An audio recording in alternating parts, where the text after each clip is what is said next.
Hi, I'm Annie Duke.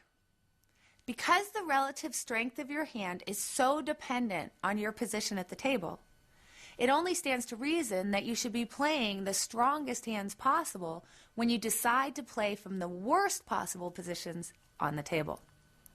So let's look at the types of hands you should be holding if you enter the pot in early position.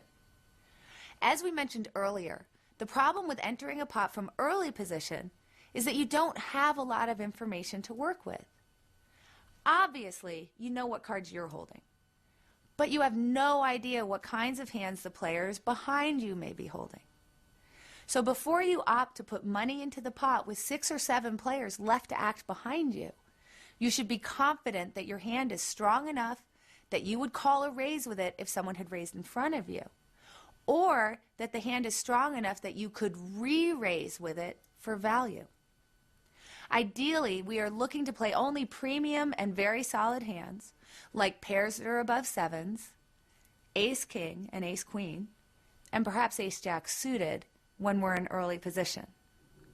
What's more, we should be willing to play these hands for a raise when we enter the pot. Raising in early position accomplishes 3 things. First, it tells our opponent that we have a strong hand that they should respect. Second, it knocks out opponents, so we end up playing the hand against fewer players when those players have position on us.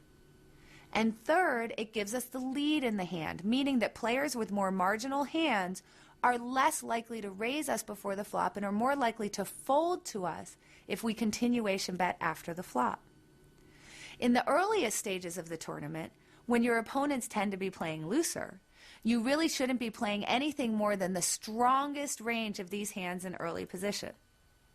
As the tournament moves on and your opponents become more likely to fold before the flop, then you can open up your range. Just remember, though, the worse your starting hand, the harder you have to connect with the flop in order to win, and the more likely that you will have to bluff in order to win that pot.